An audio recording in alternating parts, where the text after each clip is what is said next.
The first clue is not buried in stone, or sealed inside a cave, or carved onto a broken tablet. It is standing in plain sight every time a human body steps into the sun. A creature descended from furred mammals walks across an ancient African landscape with most of its skin exposed to heat, wind, insects, and injury. Around it, other primates keep their coats. Baboons carry theirs across the savannah. Chimpanzees keep theirs in the forest shadows. Gorillas remain dark and shaggy in the mountain mist. But the human line, somewhere in the long and incomplete record of evolution, does something strangely reckless. It gives up the ancestral covering that mammals had depended on for more than 100 million years. That is the mystery at the center of the human body, not why humans have hair, but why they have so little of it. Imagine an early hominin moving through a hot, broken landscape of trees, grass, dust, and shimmering air. The world is not empty, and it is not gentle. Predators wait in shade. Thorn bushes tear skin. Dry seasons harden the ground. Insects rise from water and dung. Nights can still become cold. A fur coat, for almost any mammal, is not decoration. It is insulation, armor, camouflage, and signal. To lose it is to become exposed, and yet, what looks like a weakness may become one of the quiet accidents that help shape the human future. Before we go deeper, take a moment to like the video and subscribe, if this is the kind of history and mystery you enjoy. The strangeness begins with comparison. Humans are not truly hairless. The body still carries millions of follicles, and in some places hair remains dense and meaningful, but compared with other apes, the visible coat has nearly vanished. Human skin has become a surface that sweats, flushes, burns, scars, tattoos, wrinkles, and darkens under the sun. It has become a living boundary between the body and the world, more exposed than the skin of almost any other primate. This is why scientists sometimes describe humans not as hairless apes, but as naked apes, an animal whose body seems to have traded one ancient protection for another. The evidence remains incomplete, because hair almost never fossilizes. Bones can survive for millions of years. Teeth can outlast mountains. Stone tools can sleep under sediment and wait for discovery. But hair disappears, skin disappears, sweat glands leave no neat skeleton in the ground. So the story of how humans lost their fur has to be reconstructed from clues scattered across different fields: anatomy, genetics, climate history, parasite evolution, physiology, and the behavior of living primates. What survives in the record suggests a slow transformation, not a single dramatic moment. There was likely no first naked human stepping suddenly out from a tribe of furred relatives. There was a long thinning, a gradual rearranging of the body, until one branch of ape life had become something visibly different. And this difference raises a problem. Evolution does not usually reward waste. If fur is useful, and it clearly is, then losing it must either solve a serious problem or open a new advantage. The human body does not simply discard its coat for elegance. It pays a price. Exposed skin is vulnerable to ultraviolet radiation. It can be cut more easily. It loses heat in cold weather. It must be protected by pigment, behavior, fire, shelter, clothing, or social care. The very fact that humans later needed so many cultural defenses makes the original biological shift feel even more puzzling. Scholars still debate which pressure mattered most. Some argue that the answer lies in heat. As early humans began walking farther in open habitats, bare skin and sweating may have turned the body into a cooling machine. Others point to parasites, suggesting that a thinner coat made it harder for lice, fleas, and ticks to hide. Some see sexual selection at work, with visible skin becoming part of attraction, health signaling, and social identity. Others emphasize that once culture began to buffer the body against cold and danger, fur became less necessary. No single explanation fully accounts for this, and that is what makes the mystery powerful. Human nakedness may not come from one cause, but from a tangle of pressures, each small on its own, converging over deep time. There is also something quietly unsettling about the idea that such a defining human trait may have begun as an evolutionary accident. Not an accident in the sense of randomness without consequence, but an accident in the older, stranger sense, a shift produced by changing conditions, inherited variations, and survival pressures that no creature could foresee. The loss of fur didn't happen because a future species needed to build cities, paint bodies, sew garments, or wonder about its origins. It happened because bodies in a particular landscape faced immediate problems: heat, movement, disease, reproduction, infant survival. The long future of humanity was carried inside those local pressures, though no one was there to recognize it. The naked body would later become a canvas for culture. It would be painted with ochre, wrapped in hides, covered with woven fibers, marked with scars, decorated with jewelry, hidden by custom, judged by beauty, regulated by law, and transformed by clothing into status, profession, gender, ritual, and power. But beneath all of that later meaning is a biological event older than language. Before humans invented fashion, modesty, armor, uniforms, or crowns, there was skin in sunlight and a body learning how to survive without the mammalian coat. This is where the story begins, not with civilization, but with exposure. The human body is a document, and most of it is written in absences. The missing fur is one of those absences.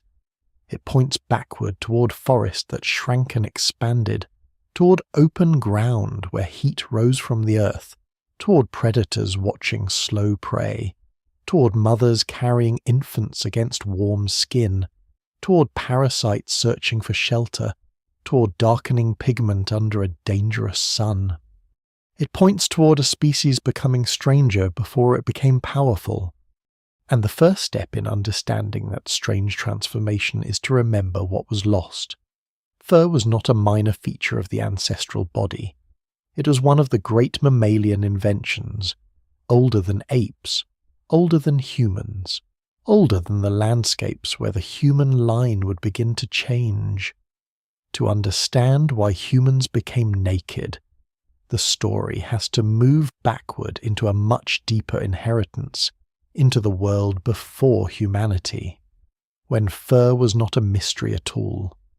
But one of the reasons mammals survived, long before anything recognizably human walks beneath the African sun, long before stone tools strike sparks from stone, long before a hand reaches for a spear, a seed, or a child. The story of human nakedness begins with animals that are not naked at all. It begins in the deep mammalian past, in the age when fur is not an ornament but a revolution. To understand why the human line later gives up so much of it, it helps to feel the weight of what fur once meant. It was not merely a covering. It was a private climate, a sensory field, a shield, and a signal system wrapped around the body. The earliest mammals are small creatures living in a world dominated by reptiles, including dinosaurs. They move mostly in shadows, in burrows, in leaf litter, in the cool margins of a planet ruled by larger forms. Their survival depends on being warm when the world is not, alert when danger is near, and hidden when size offers no defense. Fur helps make that possible. It traps a thin layer of air close to the skin, slowing the loss of heat. it turns the body into a more stable furnace, allowing these small animals to move at night and in cooler conditions. Combined with warm-blooded metabolism, milk, and sensitive hearing, fur becomes part of a survival package that lets mammals occupy times and places where other animals are less effective. This is one of the lesser-known facts hidden behind something ordinary hair is not just dead fiber. Each strand grows from a living follicle, supplied and regulated by the body. Around many follicles are nerves that make hair a detection system. A faint brush against the coat can signal the movement of an insect, a predator, a mate, or the wind. In many mammals, whiskers become exquisite instruments, reading tunnels, water currents, and nearby surfaces with astonishing precision. Even ordinary body fur carries information. It can rise when muscles contract, making an animal look larger or trapping more heat. It can lie flat in heat. It can molt with seasons. It can change colour. A coat is not passive. It is responsive architecture. For early mammals, this architecture matters because the world is dangerous in ways bones alone do not reveal. Fossils show skeletons, teeth, jaws, and sometimes footprints, but they rarely preserve the soft, constant negotiation between skin and environment. A furred animal lives inside a boundary that reduces the need to confront the weather directly. Rain reaches the outer coat before it reaches the skin. Sunlight strikes hair before it strikes living tissue.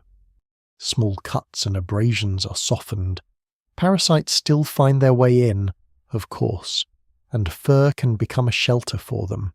But for most mammals the benefits are enormous. The coat is so useful that it spreads through mammalian life with endless variation dense under fur, guard hairs, spines, manes, stripes, spots, waterproof layers, insulating wool, seasonal coats, and warning patterns. Primates inherit this ancient system. The ancestors of monkeys, apes, and humans do not begin as bare-skinned experimenters. They are furred mammals moving through trees, guided by grasping hands, forward-facing eyes, and increasingly complex social lives.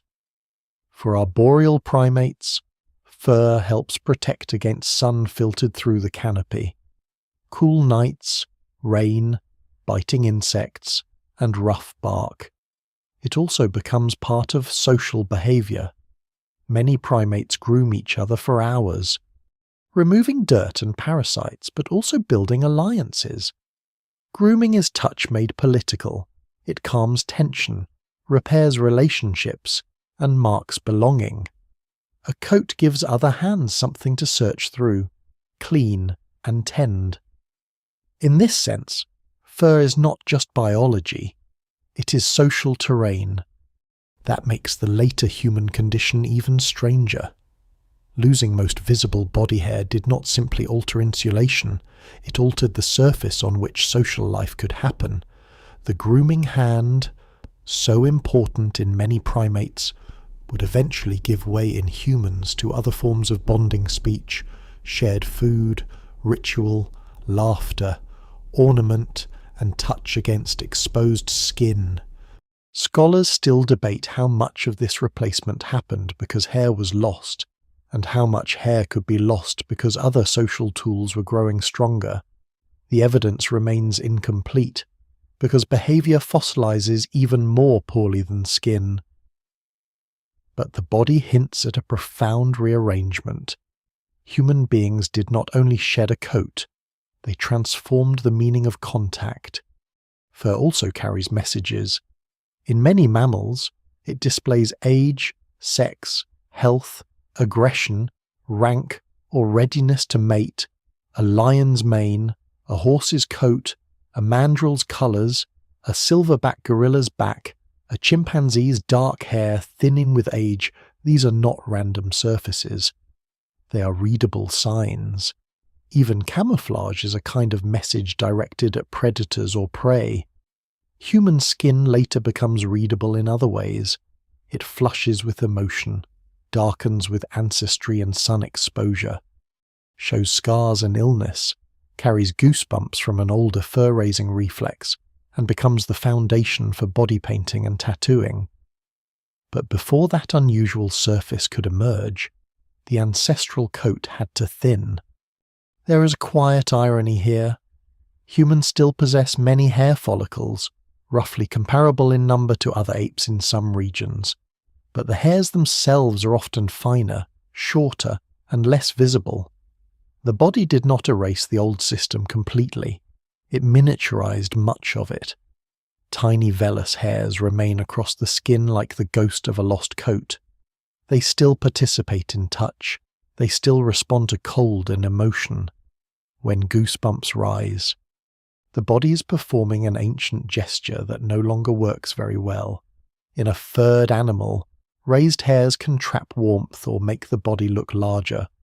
On a mostly naked human arm, the effect is almost absurdly modest, a biological memory flickering across exposed skin. What survives in the record suggests that the human line did not reject fur because fur was useless. It rejected, reduced, or transformed fur because other pressures became stronger. That is the crucial point. Evolution works through trade-offs. A feature can be valuable for millions of years and still become less valuable under new conditions. The same coat that warms a small mammal at night can become a heat trap under a relentless sun. The same dense hair that protects skin can shelter parasites. The same visual covering that hides the body can conceal signals of health, age, or emotion. Nothing in evolution is good in every context forever. So the story has to move from the invention of fur to the changing world of apes, because the loss of human body hair cannot be understood as a simple subtraction. It is a trade. The mammalian coat is ancient, versatile, and deeply successful. For humans to lose so much of it, something in the landscape, the body, and the social world must have shifted enough to make exposure survivable, and perhaps even useful. That shift begins not with naked skin, but with forests changing shape, climates turning unstable, and ape bodies being drawn into new ways of moving through a fractured world. The forests do not vanish all at once. They loosen, they break into patches, gather again in wetter centuries, retreat in drier ones, and leave behind a restless mosaic of shade. Grass, river woodland, scrub, and open ground. Across eastern and central Africa, the world of early apes is not a simple stage with one scenery change from forest to savanna. It is more unstable than that, and more interesting. Climate pulses move through the continent over millions of years. Rainfall shifts. Lakes rise and shrink. Wooded corridors open and close. The evidence remains incomplete, but what survives in ancient soils, fossil pollen, animal bones, and geological layers suggests an environment that keeps rearranging the rules of survival. Into this shifting world come ape bodies shaped by trees. Their ancestors have climbed, grasped, balanced, and reached through branches for fruit and leaves. Their shoulders are mobile, their hands are sensitive, their vision is precise, their social lives are complicated. They are not built like antelope, not built like cats, not built like the swift runners of the plains. They carry the inheritance of forests in their skeletons, and at first this inheritance is not a problem. Forest edges and woodlands still offer food, shelter, and escape. But when landscapes become patchier, the distance between resources begins to matter. A body that can move between trees, across broken ground, and along open corridors may gain opportunities that a strictly forest-bound body cannot. This is where the human story begins to tilt. Early hominins are not yet human in the familiar sense. They do not have modern faces, modern brains, or modern culture. Some are small-bodied, with long arms and climbing abilities still written into their bones. Some likely spend time in trees and on the ground. Their world includes predators that can see, smell, and outrun them. It includes seasonal hunger. It includes competition with other animals for fruit, tubers, seeds, insects, eggs, and meat. It includes the constant challenge of moving through heat while remaining alert enough not to become food. In such a world, no single trait explains survival. A slight change in walking, diet, social cooperation, or body temperature can matter. The familiar story says that forests shrank. Apes were forced onto the savannah and humans stood upright. That version is too clean. Scholars still debate the exact habitats of the earliest hominins, and many finds suggest they lived in mixed environments rather than open grassland alone. Bipedal walking appears early, while tree use may still have remained important. This matters because the loss of fur is often imagined as a savanna adaptation, a response to blazing openness. But the path toward human nakedness may have begun in a world that was not purely open or closed, but uncertain. In patchy habitats, animals face repeated transitions: shade to sun, tree to ground, wet season to dry season, safety to exposure. A body that can manage these transitions gains a subtle advantage. A surprising detail lies in the body plan of upright walking itself. Standing on two legs changes how sunlight hits the body. A four-legged animal presents much of its back to the overhead sun during the hottest part of the day. An upright animal exposes less surface directly above while lifting more of the body into moving air. This does not make the heat problem disappear, but it changes it. The head becomes dangerously exposed. The shoulders, back, and chest meet the environment differently. The skin becomes a place where air movement can matter.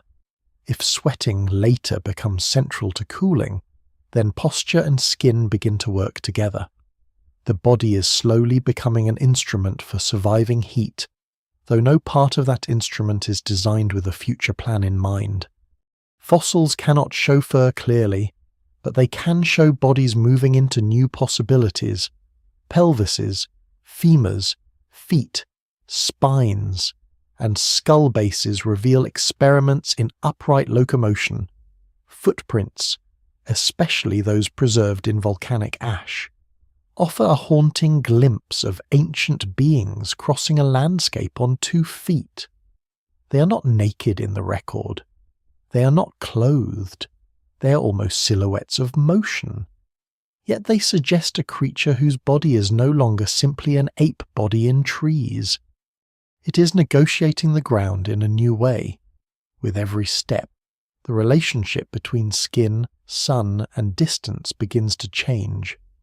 The animal community around these early hominins adds another clue. Fossil sites preserve antelope, pigs, elephants, horses, carnivores, rodents, and birds, each adapted to parts of the habitat mosaic. Their bones tell scientists whether a place was wetter or drier, wooded or open, stable or stressed. Early hominins appear among them not as rulers, but as participants in a larger ecological experiment. They are one vulnerable lineage among many. The later human habit of seeing the past as a straight road toward ourselves can obscure this. At the time, there is no guarantee that this ape line will matter. It could have vanished like many others. Its traits are not destiny. They are gambles. And one of the strangest gambles concerns the body surface. A forest ape can keep a coat without serious penalty because shade and climbing define much of its life. An animal that spends more time travelling on the ground, especially through sunlit spaces, faces different costs. Dense fur can trap heat close to the body. It can make long movement in high temperatures more difficult. Yet losing it too soon would expose the animal to cold nights, insects, scratches, and radiation. There is no easy switch to flip. The transformation must have been gradual, balanced by other changes that made exposure less dangerous. Pigmentation, sweat, behavior, social care, and eventually culture all become part of the answer. What survives in the record suggests a body caught between worlds. The early hominin is not yet the endurance walker of later prehistory, not yet the hunter crossing hot plains, not yet the maker of fitted clothing, but it is also no longer merely a furred climber hidden in deep forest. It is moving through edges, and edges are powerful places in evolution. At an edge, old protections can become burdens and new vulnerabilities can become openings. The thinning of fur may have begun as a small shift in such a place, barely visible at first, perhaps limited to certain regions of the body, perhaps tied to changes in sweating, parasites, or social signals that only later became dramatic. This is why the loss of fur should not be imagined as a clean disappearance. It is more like a landscape slowly changing underfoot. Forest shade gives way to gaps of sun. The body rises higher on two legs. Distances lengthen. Heat becomes more than discomfort. It becomes a constraint on movement, feeding, escaping, and surviving. The old mammalian coat remains useful, but its costs are beginning to gather. Somewhere in this shifting world, the conditions form for a turning point. When walking upright through heat is no longer just a way to move, but a pressure that reaches all the way to the skin. Heat is not dramatic in the way a predator is dramatic. It does not leap from the grass or leave tooth marks on bone. It waits everywhere. It gathers in the stones, lifts from the ground, presses down from the sky, and turns movement itself into a danger. For an early hominin stepping out from shade, the problem is not simply that the day feels hot. The problem is that the body is a furnace wrapped in tissue, and every muscle contraction adds more heat from within. To live is to generate warmth. To move far is to generate more. In a cool forest, this may be manageable. In open country under tropical sun, it can become lethal. A mammal survives only within a narrow internal temperature range. Too cold, and chemistry slows. Too hot, and proteins begin to fail. Judgment collapses, organs strain, and the animal approaches a boundary it cannot cross. Most mammals avoid this boundary by behavior. They rest in the heat of the day. They move at dawn, dusk, or night. They pant. They seek water, shade, burrows, mud, or wind. Predators and prey alike arrange their lives around temperature. Even powerful animals can be humbled by heat. A lion may dominate a kill, but at midday it often lies in shade, conserving energy. A furred antelope may run brilliantly for a short distance, but prolonged exertion under high heat becomes costly. The early human line appears to have moved toward a different solution. Upright walking is part of it, but not the whole story. Bipedalism is often described in terms of freeing the hands, carrying food, seeing over grass, or saving energy over long distances. Each of these may have mattered, and scholars still debate their relative importance. But bipedal walking also changes the thermal geometry of the body. It reduces the amount of surface exposed to direct overhead sunlight during the hottest hours. Compared with the four-legged animal of similar size, it raises the torso above the hottest layer of air near the ground. It allows moving air to pass across more of the skin. These are not magic protections, but in evolution, small differences repeated over thousands of generations can become decisive. There is a lesser-known irony in this shift. Humans are not fast animals. A horse, antelope, ostrich, or big cat can humiliate a human over short distances. Even other apes can be explosively strong. The human body is not built for sudden supremacy. It is built, increasingly, for persistence. Long legs, spring-like tendons, arched feet, stabilizing muscles, a narrow waist, and a head balanced over the spine all contribute to a form of movement that is not spectacular at first glance. It is the movement of distance. Walk farther, trot longer, keep going after other animals must stop. But endurance has a hidden enemy heat. The farther a body travels, the more cooling matters. A dense fur coat becomes complicated in this context. Fur can protect against radiant heat by shading the skin, as seen in many desert mammals, but it also slows the evaporation of sweat from the body surface. Many mammals do not rely on sweating the way humans do. They pant, use specialized cooling surfaces, rest, or operate during cooler hours. A hominin moving long distances in daytime needs another method. If sweat can evaporate directly from exposed skin, it can carry heat away with remarkable efficiency. But that only works if the skin is accessible to air. A heavy coat traps moisture and reduces the advantage. Here the trade-off begins to sharpen. The very covering that once protected the body may now interfere with the body's ability to shed heat.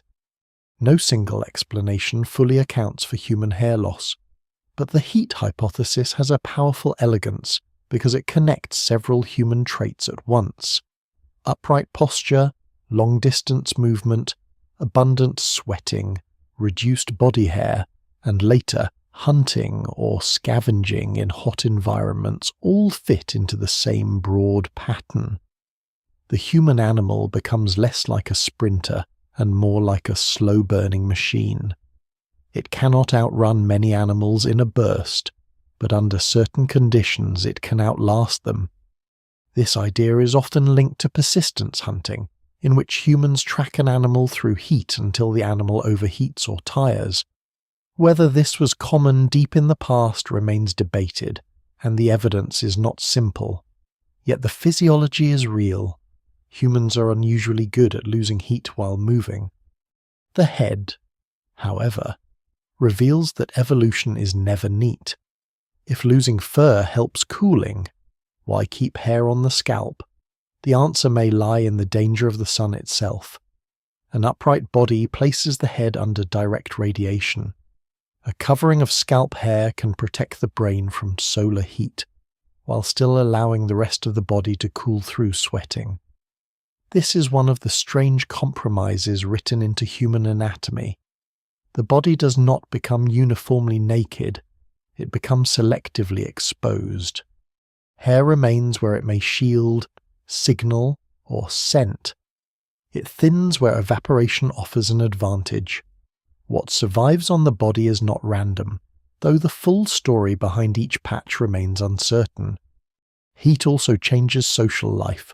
A creature that can move in the hot part of the day enters a different schedule from many predators. It may travel when others rest. It may reach carcasses before competitors return. It may forage across wider ranges. It may carry food or infants between scattered resources. But every advantage depends on water. Sweating is powerful, but it is expensive. A body that cools by pouring moisture onto its skin must replace what it loses. This ties early humans to water sources, seasonal knowledge, memory, planning, and cooperation. The naked, sweating body is not independent of the landscape. It is deeply dependent on reading it correctly. What survives in the record suggests that this transformation unfolded alongside larger changes in diet, movement, and cognition. Stone tools appear. Meat becomes more important in some contexts, though how much and how often remains debated. Groups may range farther. Hands carry more. Minds map space, resources, danger, and opportunity. The skin participates silently in all of this. It allows the body to remain active when heat might stop another mammal. It turns exposure into performance. But it also creates new vulnerabilities that must be solved by pigment, behavior, shelter, and social learning. So the turning point is not simply that humans lost fur, it is that the body began to answer heat with a new kind of bargain. Give up the thick coat, open the skin to air, sweat across a wide surface, protect the head, darken against the sun, stay near water, move when others slow. In that bargain, the naked ape becomes something more specific, an endurance animal whose greatest weapon is not tooth, claw, horn, or speed, but the ability to keep moving through a hot world. And once that bargain begins, sweat is no longer a minor bodily inconvenience. It becomes one of the most important technologies evolution ever built into human skin. Sweat seems too ordinary to carry such a large part of human history. It appears during labor, fear, illness, heat, pursuit, embarrassment, and sleep. It stains clothing, salts the skin, and evaporates before anyone thinks much about it. Yet behind this familiar moisture is one of the strangest advantages the human body possesses. Many animals sweat in some form, but humans do it with unusual intensity, across an unusually wide area, using millions of eccrine sweat glands distributed over much of the skin. In the story of lost fur, sweat is not a side detail. It is the replacement system. Where the old coat once managed the boundary between body and world, sweating skin begins to take over. The logic is simple, but the consequences are immense. When sweat evaporates, it carries heat away from the body. The liquid does not merely wet the skin, it becomes a vehicle for thermal escape. A fur-covered animal can sweat, but if moisture is trapped in the coat, evaporation becomes less efficient. Exposed skin changes the equation. Air can move across it. Heat can leave quickly. The body can keep producing energy for movement while avoiding dangerous overheating. This is not strength in the obvious sense. It is a quieter power, the ability to remain functional when heat is trying to shut the body down. The surprising detail is that human skin is not simply bare ape skin. It is densely equipped for cooling. Eccrine glands appear in other primates, especially on palms and soles, where they help grip as well as cool. But in humans they spread across the body in extraordinary numbers. This expansion suggests that the skin itself became a major organ of endurance. The old mammalian coat did not disappear into nothing. It was partly replaced by a wet, evaporative surface. The human body becomes less like a fur-insulated chamber and more like a walking radiator, though a vulnerable and water-hungry one. This raises an important uncertainty. Did fur thin first, allowing sweat to become more useful, or did sweating intensify first, making reduced fur more advantageous? The evidence remains incomplete. Fossils cannot answer directly. Sweat glands do not leave clear traces on bone. Hair thickness does not preserve easily. Genetic clues offer hints, but not a complete sequence. Scholars still debate the order of events. What can be said with more confidence is that reduced body hair and abundant sweating work together so well that, once combined, they likely reinforced each other. A slightly less hairy body cools better if it sweats. A sweatier body benefits more from less hair. Evolution often builds through such feedback, not through a single dramatic leap. In a hot landscape, this feedback could change what an animal is capable of doing. A group of early humans or near humans moving through open woodland may not look impressive beside faster animals, but they can keep travelling. They can carry gathered food. They can return to a carcass. They can track prints. They can endure a long search. Heat that forces other mammals to pause may become a window of opportunity. This does not mean early humans dominated every environment. Far from it. They remained vulnerable, especially without large teeth, claws, or great speed.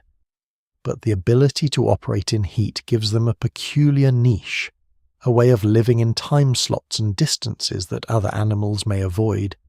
Sweat also ties the body to intelligence in a subtle way. A sweating animal must know water. It must remember where water is likely to remain after rain retreats. It must read clouds, riverbeds, shade, animal movement, and season. It must manage thirst during travel. A cooling system that depends on losing fluid creates a survival problem that behavior must solve. In this sense, the naked sweating body may have helped push humans toward a more cognitive relationship with landscape. The body can cross the hot ground, but only if the mind knows how to return from it. There is another cost. Sweat carries salt, it changes smell, it reveals stress, it leaves traces that insects and predators may detect. It requires skin that can tolerate constant wetting and drying. It may encourage social behaviors around water sources, shared routes, and resting places. No single explanation fully accounts for how all these costs were balanced, but the persistence of this system suggests that the benefits were strong. Human beings are not merely animals that lost fur and then happened to sweat. They are animals whose exposed skin became active, productive, and essential. The endurance advantage also changes the meaning of hunting and scavenging. Popular accounts often imagine ancient humans chasing antelope to exhaustion across blazing plains. Such hunts have been documented in some recent traditional contexts, but projecting them deep into the past is difficult. The evidence remains incomplete, and scholars still debate when and how often persistence hunting mattered. Yet even if full pursuit hunts were rare, thermoregulation still matters. A hominin that can walk farther in heat can search more territory, process more information, carry more food, and return with greater reliability. Endurance is not only about chasing prey, it is about staying in motion through uncertainty. The skin becomes the silent partner in this expansion. It cools the blood flowing near its surface. It allows heat to escape from the head, torso, limbs, and back. It turns wind into relief. It makes shade powerful. It makes water precious. It makes the body dependent on a rhythm of exertion and recovery. And because sweat is visible and scented, it may also become part of social perception. A body can smell of fear, labor, sex, sickness, or effort. In later humans, scent will be shaped by underarm glands, microbial communities, hygiene, clothing, and culture. But the deeper biological fact remains: exposed skin communicates. What survives on the modern body hints at this old bargain. During exertion, humans can sweat heavily even without conscious control. The body begins cooling before disaster arrives. Blood vessels widen near the skin. Moisture spreads. Hair, where it remains sparse, does not block the process very much. The system is imperfect, and humans can still overheat. But compared with most mammals, the capacity is extraordinary. A dog pants, a horse sweats but carries a coat. A human sweats almost everywhere, and the bare skin turns evaporation into endurance. This is why the loss of fur cannot be treated as merely cosmetic. It reshaped what the human body could do hour after hour. It allowed movement to become strategy. It allowed heat to become less of a wall and more of an obstacle to be managed. It gave early humans access to a strange kind of stamina, one that later supported ranging, gathering, hunting, migrating, and perhaps the long patience needed to follow tracks across difficult ground. But every solution in evolution opens another problem. A body without dense fur may cool well, but it also becomes a more exposed feeding ground for the small creatures that live by biting, clinging, and hiding. In the shadow of sweat and skin waits another possible reason the human coat disappeared the ancient war against parasites. The enemies that matter most in evolution are not always the ones with jaws. Some are almost invisible until they're already feeding. They live in hair, crawl along skin, cling to warm places, drink blood, lay eggs, and carry disease from one body to another. A lion can kill in a moment, but parasites work slowly, persistently, and in numbers too large to imagine. For a furred mammal, the coat that protects against cold, sun, and abrasion also creates a hidden forest close to the skin. Inside that forest, lice, fleas, ticks, mites, and other small organisms can find shelter. They are not incidental passengers. They are part of the ancient pressure that shapes bodies. This is where another theory enters the story of human nakedness. Perhaps the loss of fur was not only about heat. Perhaps it also reduced the burden of parasites. A thinner coat leaves fewer places for biting insects and blood-feeding creatures to hide. It makes the skin easier to inspect. It makes grooming faster. It exposes crawling parasites to fingers, sunlight, and air. In social animals, where bodies rest near one another, parasites can spread quickly, and any change that reduces infestation may bring real survival benefits. This idea has an appealing simplicity. Lose the fur, lose some of the pests. But evolution rarely offers simplicity without complications. Fur can shelter parasites, but it can also block some biting insect from reaching the skin. A bare body may be easier to inspect, yet it is also easier to bite. Mosquitoes do not need a thick coat to find a meal. Tsetse flies, biting flies, and other disease carriers can attack exposed skin directly. So the parasite theory cannot stand alone as an obvious answer. The evidence remains incomplete, and scholars still debate whether parasite reduction was a major driver of hair loss, a secondary benefit, or simply one piece of a much larger puzzle. What survives in the record suggests that parasites mattered deeply in human evolution, but how directly they shaped naked skin remains uncertain. Still, the idea is difficult to dismiss, because parasites are powerful evolutionary forces. They weaken animals by stealing blood and nutrients. They irritate skin, break sleep, spread infection, and transmit pathogens. In heavy infestations, they can reduce fertility, growth, and survival. For social primates, the risk grows with intimacy.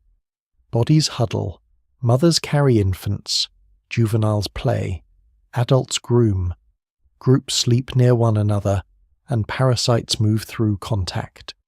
A lineage becoming more social may become more vulnerable to pests that exploit closeness. If human ancestors were increasingly living, travelling, and resting in cooperative groups, parasite control would have mattered. A lesser-known clue comes from the parasites that still live with humans today. Human lice are not just annoyances, they are evolutionary archives. Head lice, body lice, and pubic lice each occupied different habitats on the human body, and their histories carry hints about hair, clothing, and contact. Their full significance belongs later in the story, but even here they reveal something important. Human skin did not simply become empty. When fur thinned, new ecological zones opened and closed. Parasites adapted to hair that remained on the scalp and pubic region. Others later adapted to clothing. The disappearance of a full body coat did not end the ancient relationship between humans and parasites. It rearranged it. If reduced fur made parasites more visible, it may have changed grooming as well. Among chimpanzees, baboons, and many other primates, grooming is time-consuming, intimate, and socially essential. It removes parasites, but it also creates bonds. In a less hairy human ancestor, grooming the entire body may have required less time, leaving more opportunity for other forms of social connection. Touch may have shifted from searching through fur to stroking, holding, carrying, and reassuring exposed skin. Later, language, ritual, shared labor, and ornament would take over some roles that grooming plays in other primates. No single explanation fully accounts for this social transformation, but hair loss may have helped change the texture of belonging. The parasite theory also connects to sexual selection in a subtle way. A body with fewer parasites may look healthier, smell different, heal better, and attract more attention from potential mates. Exposed skin displays wounds, rashes, scars, swelling, and signs of illness more clearly. That can be costly, but it can also make health harder to fake. In some evolutionary arguments, visible skin becomes a kind of biological honesty. A healthy body with clear skin may signal resilience against disease and parasites. This remains debated, and caution is needed, because modern ideas about beauty can easily distort interpretations of ancient selection. Yet the possibility remains that parasite pressure and mate choice reinforced each other. There is also the matter of fire. Once early humans begin using fire regularly, smoke may help repel insects, and sleeping near hearths may alter parasite exposure. But the timing is difficult. Controlled use of fire is itself a complicated archaeological question, with evidence appearing in different forms and degrees of certainty across sites. Hair reduction likely begins before fully developed clothing, and perhaps before routine fire use, though the exact sequence remains debated. This means parasites must be considered in a changing behavioral landscape. A bare body besides smoke, ash, and social grooming is not the same as a bare body alone in tall grass. One of the strongest cautions against making parasites the whole answer is that many social mammals keep fur despite parasite burdens. Baboons, wolves, meerkats, and countless others manage parasites through grooming, dust bathing, oils, molting, immune defenses, and behavior. Losing fur is not the standard mammalian solution. That suggests human ancestors faced a particular combination of pressures. Heat may have made reduced fur useful. Parasites may have made it even more useful. Social inspection may have reduced the costs. Pigmentation may have protected exposed skin. Culture may later completed the bargain. The human body is not the result of a single problem solved in isolation. What makes parasites so important to this mystery is not that they provide the final answer, but that they remind us evolution works at small scales. A predator attack is visible, climate change is dramatic, a shifting forest can be mapped in sediments. But a louse egg fixed near a hair shaft, a tick hidden behind a limb, or a flea moving through bedding can shape survival quietly across generations. Tiny pressures, repeated endlessly, can alter large animals. The human body may carry the signature of such pressures in what it lacks. So the parasite shadow deepens the mystery. The loss of fur may have cooled the body, but it may also have exposed the hidden world living in the coat. It may have made parasites easier to remove, diseases harder to conceal, and skin more available for social judgment. Yet the same nakedness made biting insects more dangerous and demanded new defenses. The answer cannot be reduced to cleanliness, as though early humans simply became tidier apes. It is more ancient and more unsettling than that.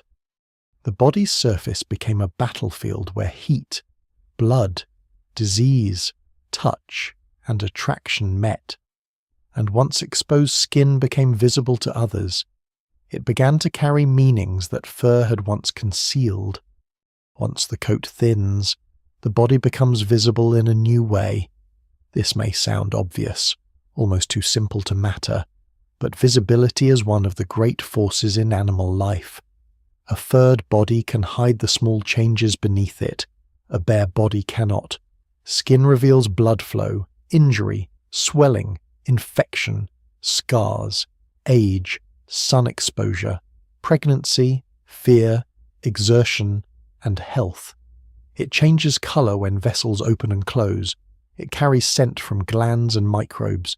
It shows the marks of contact with the world. For an animal living in groups where others watch, approach, avoid, choose, compete, and cooperate.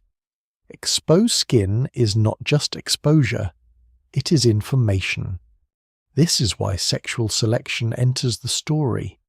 Natural selection favours traits that help survival.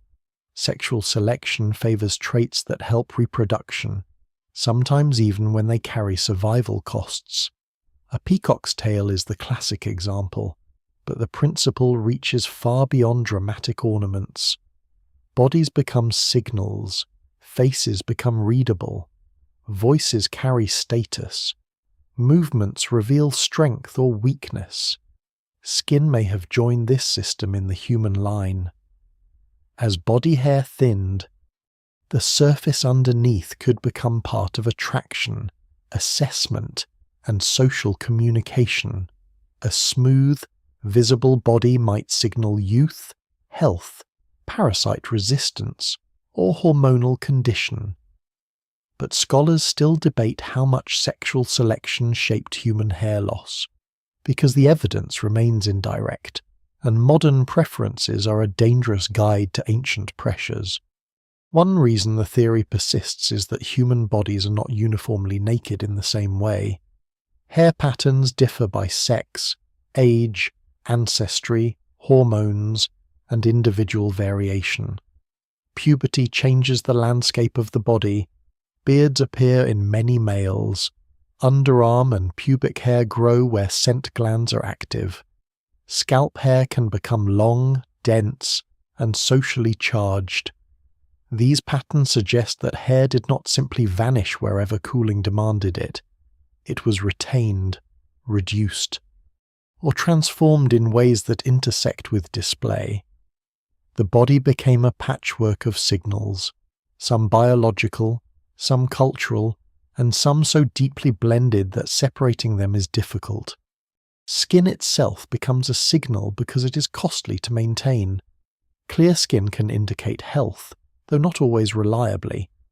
Wounds, parasites, infections, nutritional stress, and disease may leave visible traces. In a social group, such signs matter. They can influence mate choice, caregiving, avoidance, alliance, and rank.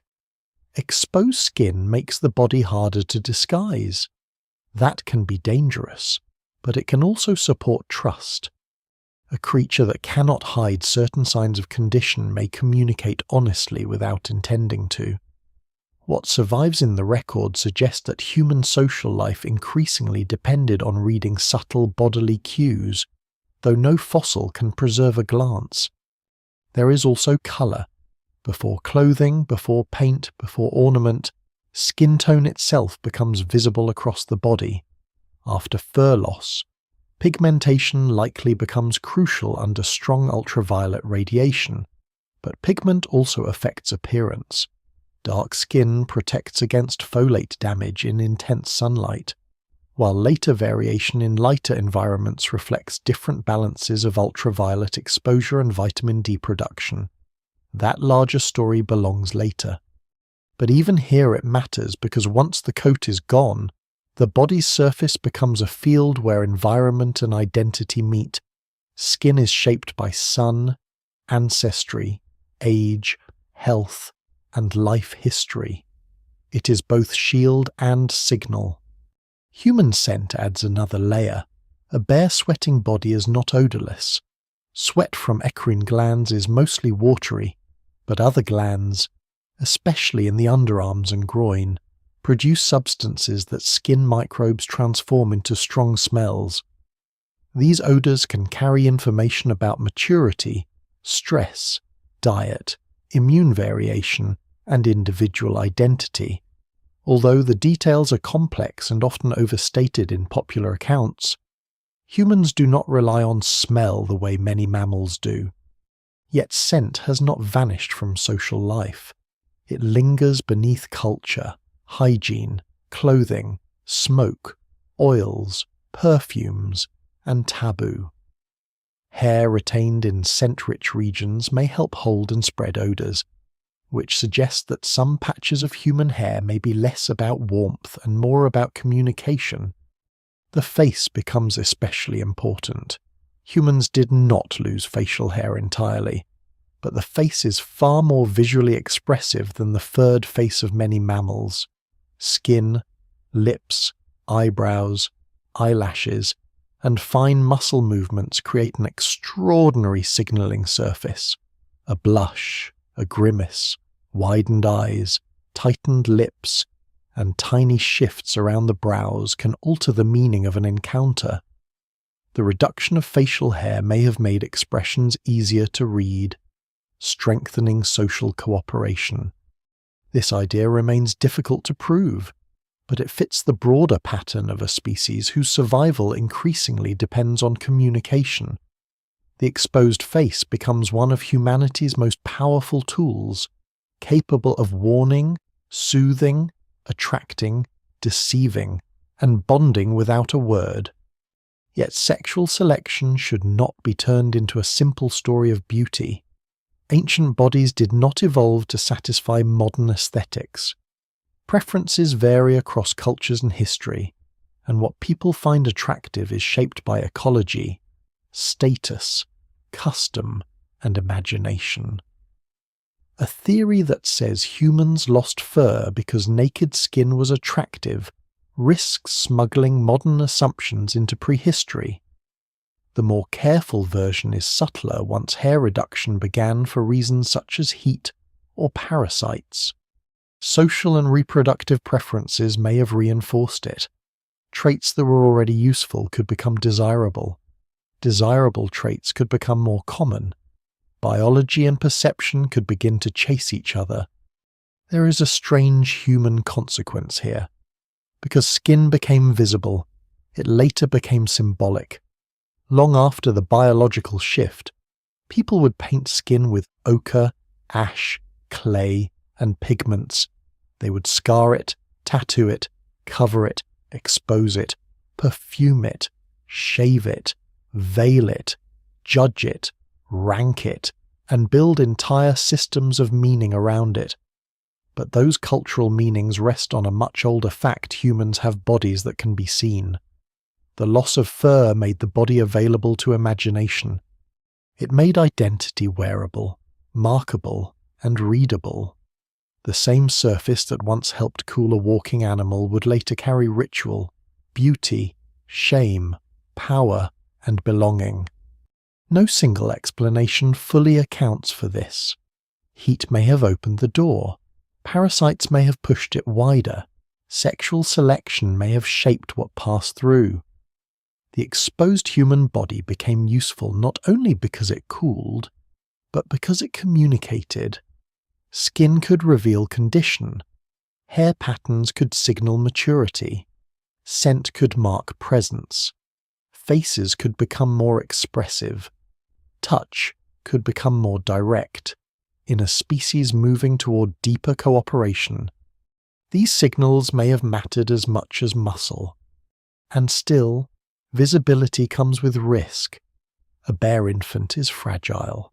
A mother carrying that infant has no thick coat for it to cling to in the old primate way. If the human body is becoming smoother, more exposed, and more socially readable, then the intimate mechanics of care must also change. The story of lost fur is not only about heat, parasites, and attraction. It reaches into the first relationship every human body knows, the bond between infant and caretaker. Skin against skin. Survival held in arms rather than hidden in hair. A newborn ape enters the world with hands ready for a coat. In many primates, the infant clings to the mother's fur almost immediately, gripping with small fingers and toes while the mother moves, feeds, climbs, rests, and travels. The mother does not need to hold the infant every moment with her hands. Her body is a landscape the infant can grasp. Fur is not only insulation or display, it is infant equipment, a living harness. That makes the human condition quietly astonishing. Human infants are born helpless, heavy-headed, neurologically unfinished, and unable to cling effectively to a vanished coat. They arrive needing warmth, transport, protection, feeding, and constant attention. But the old mammalian handle has mostly disappeared. This is one of the most overlooked costs of losing body hair. A smoother body may cool better. It may carry fewer parasites. It may reveal health and social signals more clearly. But it makes infant care more demanding. If an infant cannot cling securely to fur, someone must hold it. Arms become cradle, transport, and shelter. Hands that might gather food or defend the body are occupied. The burden falls especially on mothers, though in human groups care can spread outward to fathers, siblings, grandparents, and other helpers. Human childhood is not simply a biological stage, it is a social project. Hair loss may have helped deepen that project by making infants more dependent on being carried.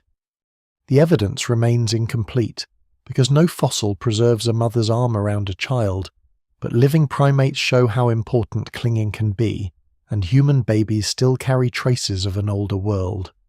Newborns have a grasp reflex. Their fingers close strongly around what touches the palm, a faint echo of ancestors who could cling to maternal hair. The reflex is not enough to suspend a modern infant safely through daily life, but it hints at the ancient system from which humans diverged. The body remembers a coat that is no longer there. Once that coat thins, touch changes. Skin against skin becomes more direct, warmer, and more sensitive. Human infants regulate temperature, breathing, stress, and feeding through close contact. The mother's chest, arms, and voice become part of the infant's environment. This does not mean hair loss evolved for tenderness, as if evolution were sentimental. It means that a biological cost may have been managed through behavior, and that behavior may have opened new social possibilities. Carrying an infant requires attention. Sharing that burden requires trust. Feeding a mother who cannot forage freely requires cooperation. A naked baby may be a problem that a more social species is unusually able to solve. There is a lesser-known idea that the loss of fur may have encouraged the invention or early use of carrying aids. Long before woven cloth survives archaeologically, humans may have used skins, plant fibers, slings, or simple wraps to carry infants and gathered food. Organic materials decay quickly, so the record is frustratingly silent. Stone tools endure, but a soft sling may vanish without a trace. Scholars still debate when such technologies appeared, yet the need is obvious. A species with helpless infants, reduced body hair, and long daily travel would benefit enormously from ways to carry children while freeing the hands. The absence of preserved evidence does not mean absence of use, but it does require caution. Hair loss may also have changed breastfeeding and bonding. In a furred primate, the infant navigates through hair to reach the nipple. In humans, the breast, chest, and skin are visually and tactilely exposed. The infant's contact with the caregiver is direct. Warmth passes easily. Smell is close. Heartbeat, breathing, and movement become part of the infant's sensory world. Some researchers argue that skin-to-skin contact is especially important in human development, though modern medical observations cannot be projected too simply into prehistory. Still, it is reasonable to say that exposed skin made contact more immediate, and in a species with long dependency, immediacy matters. The human infant also changes the meaning of group life. If mothers must carry more actively, they may need help more often. Food sharing becomes more valuable. Safe resting places become more important. Older children and adults may become part of a caregiving network. This cooperative breeding, or at least cooperative care, is often discussed as a major feature of human evolution. Hair loss is not usually placed at the centre of that story, but it may have been one thread in it. A body that cannot provide a furred grip must rely more heavily on arms, tools, and other people. No single explanation fully accounts for the human pattern. It would be too neat to say that humans lost fur because they became better parents, or that they became better parents because they lost fur. More likely, several changes fed one another. Upright walking changed how infants were carried. Larger brains eventually made babies more helpless at birth. Social cooperation helped mothers survive the cost of long childhood. Reduced fur made cooling easier, but clinging harder. Culture gradually supplied substitutes: arms, slings, clothing, bedding, shelter, and shared care. The human family emerges not from one invention, but from a web of compensations. The exposed body may also have intensified emotional touch. Grooming through fur is one form of intimacy, skin contact is another. A hand on bare skin transmits warmth, pressure, comfort, alarm, and attention immediately. Human touch becomes central to soothing infants, bonding adults, healing grief, and signaling safety. It can also become controlling, violent, or forbidden. Like all powerful human signals, it gathers culture around itself. But in infancy, before language, touch is survival. The body that lost its coat gained a more sensitive surface for contact, and that surface became part of the emotional architecture of human life. This does not make the change gentle. A hairless infant in a cold night is vulnerable. A mother without shelter is vulnerable. Rain, wind, insects, and sun all reach the skin more easily. These vulnerabilities must have imposed real costs. That humans survived them suggests that other defenses were already growing around the body. Shade, group sleeping, chosen campsites, perhaps fire, perhaps hides, perhaps the first simple coverings. What begins as anatomy does not remain anatomy. It pulls behavior into its orbit. So the story of lost fur passes through the arms. It is not only a tale of bodies crossing hot ground, sweating into the wind, and escaping parasites. It is also the tale of a helpless child held against exposed skin while a group moves through a dangerous world. The missing coat creates a need, and the need invites invention. In time, the human body will surround itself with firelight, shelters, hides, fibers, beads, pigments, and tools. The old fur coat will not return, but culture will begin to build replacements around the naked animal, one layer at a time. Once the body loses its coat, the world has to be answered in other ways. Skin can sweat, darken, heal, and feel, but it cannot become fur again on command. It cannot grow a dense winter covering when night air turns sharp. It cannot stop rain from chilling the body after heat has fled. It cannot prevent every thorn, insect, or rough surface from reaching living tissue. The naked human body is powerful in one setting and fragile in another. And this is one of the strange balances that defines the species. Humans do not simply adapt to the world through flesh. They adapt by building a second skin outside the skin. Fire is the most dramatic of these answers, though its history is complicated. Traces of burned earth, charcoal, heated stone, and altered bones appear at different sites with different levels of certainty, and scholars still debate when controlled fire became routine rather than occasional. But once fire becomes dependable, it changes the meaning of nakedness. A body that loses heat at night can gather near warmth. Smoke can discourage insects. Flames can extend activity into darkness.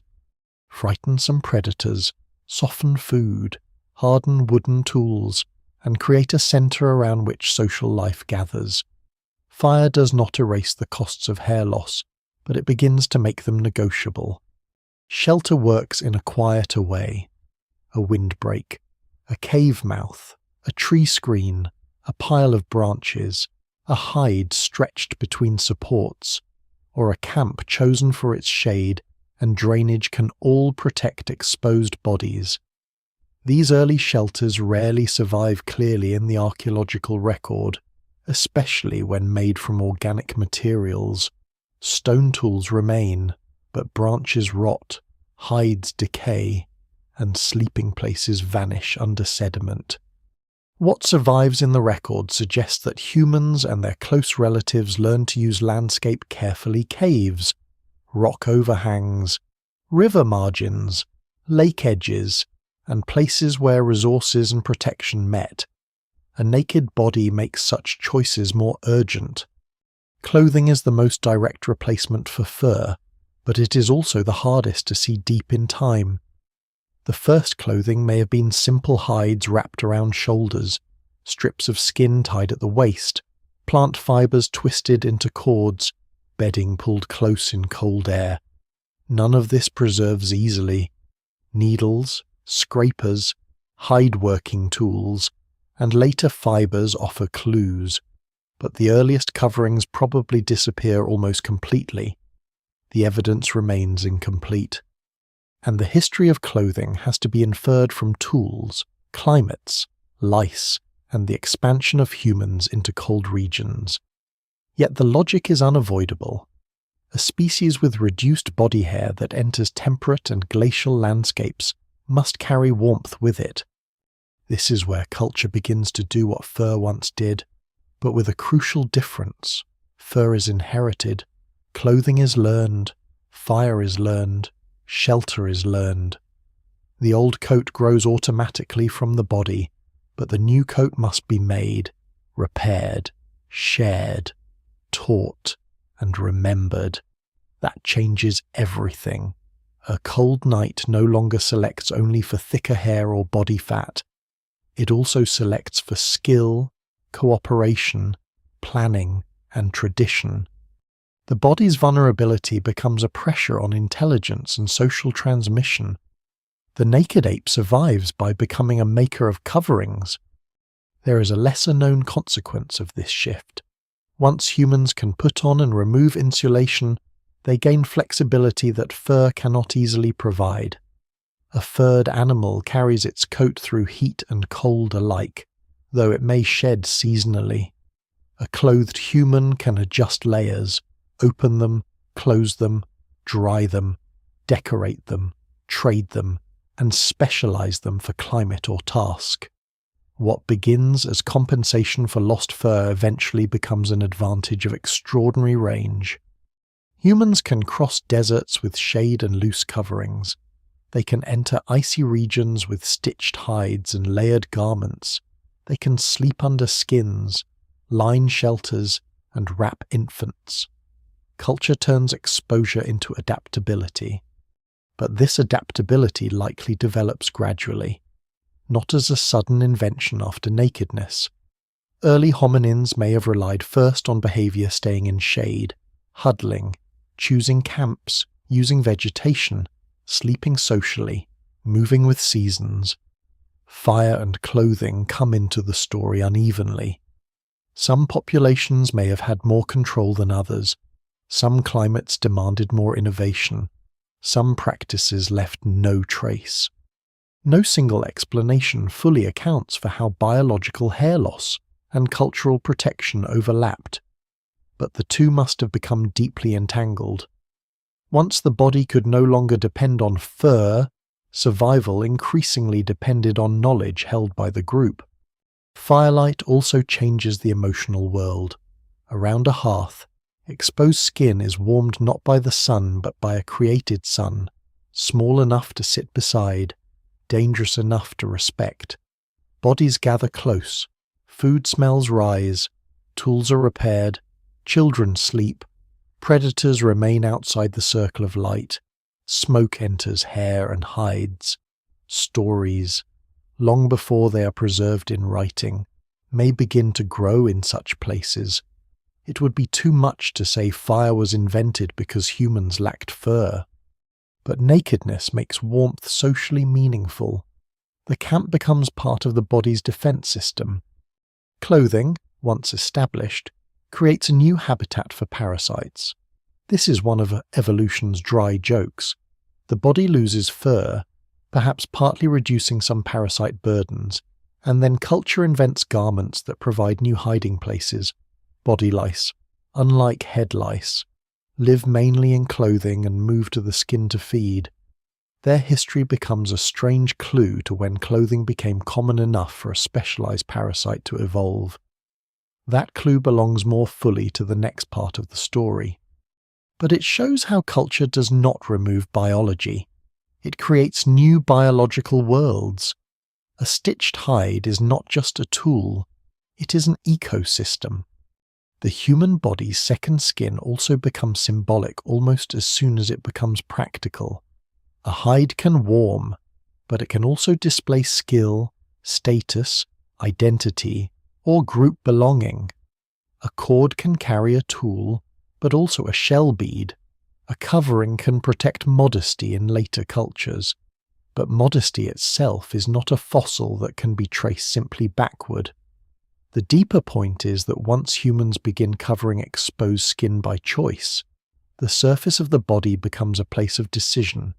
What is shown, hidden. Painted, wrapped, cut, scented, or decorated becomes part of social life. What survives in the record suggests that the lost fur coat was never replaced by one invention. It was replaced by a growing system: fire, shelter, carrying aids, clothing, camps, cooperation, memory, and teaching. Each answer made the next possible. A group that knows fire can survive colder nights. A group that works hides can travel farther. A group that shelters infants can tolerate longer childhood. A group that shares skills can move into landscapes where biology alone would fail. The naked body becomes not an evolutionary dead end, but an invitation to culture. And yet culture leaves uneven traces. Bones and stones speak more clearly than skins and fibers. The most intimate inventions may vanish first. That is why some of the strangest evidence comes not from tools, but from the small creatures that followed humans into their new artificial coverings. To understand when naked skin met clothing, and when clothing became permanent enough to reshape another species, the story must turn to life's tiny witnesses clinging to the edge of human history. The witnesses are small enough to crush between fingernails, but they carry a history older than writing. Lice are not impressive creatures in the usual sense.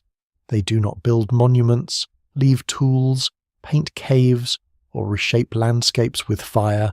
They cling, feed, reproduce, and specialize. Yet in the story of human nakedness, these parasites become living documents. They remember habitats that bones cannot preserve. They hold clues to the timing of hair loss, clothing, and the strange new environments humans created on their own bodies. Humans host more than one kind of louse, and that fact matters. Head lice live among scalp hair. Pubic lice live in coarse hair around the groin and sometimes other body regions. Body lice live mainly in clothing, moving to the skin to feed. This division is a map of the human surface. It shows that the old fur coat did not simply disappear into a smooth emptiness. Hair remained in islands, and each island could support its own tiny ecology. Later, when clothing became common, garments formed a new artificial habitat, close to the warmth and blood of the body but protected from easy removal. To a louse, a seam in a garment can become a forest. The head louse is a reminder that scalp hair persisted while much of the body coat thinned. This alone suggests that the human body's hair pattern is not random. Scalp hair may protect the head from solar radiation, reduce heat gain, and perhaps serve social or sexual functions. Whatever the exact balance of causes, it remained dense enough to support parasites. Head lice spread through close contact, especially among children and caretakers, so they also reveal something about human intimacy. A species that sleeps, grooms, carries, and lives near one another gives parasites routes of travel. Cooperation has a shadow. Body lice tell a different story. They are closely related to head lice, but unlike head lice, they are adapted to clothing. They lay eggs in fabric fibers or seams, retreat into garments, and feed on the skin. Because they require regular clothing to complete their life cycle. Their evolutionary split from head lice has been used as a rough clue for when clothing became habitual. Genetic estimates vary, and scholars still debate the timing. But many studies place the origin of body lice tens of thousands of years ago, perhaps over 100,000 years ago, depending on methods and assumptions. The evidence remains incomplete, but the logic is striking. When humans made clothing into a stable habitat, a parasite moved in. This is one of the more surprising details in the whole story. Some of the best clues to early clothing do not come from needles or preserved textiles, but from a parasite's family tree.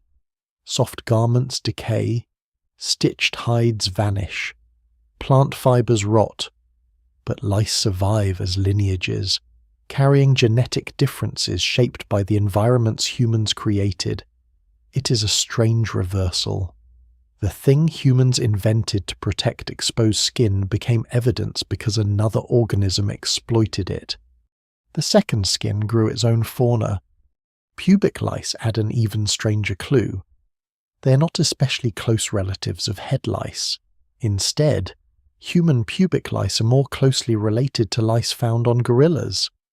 This does not mean humans had intimate contact with gorillas in the sensational sense sometimes implied by careless popular accounts.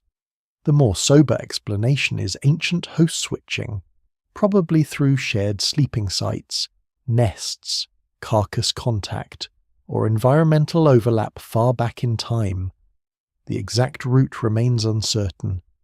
What matters here is that pubic lice found a niche in the coarse hair humans retained after much of the body coat was reduced. Their presence suggests that human hair islands became distinct habitats long enough for different parasite histories to take root.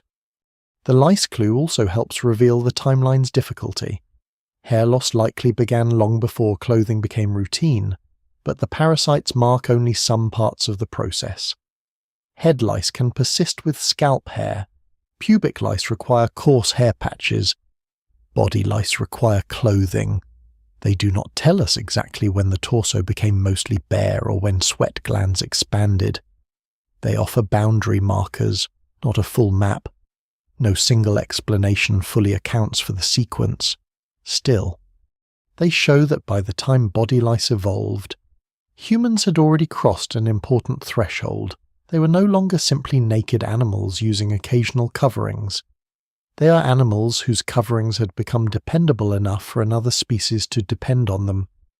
This has implications for migration.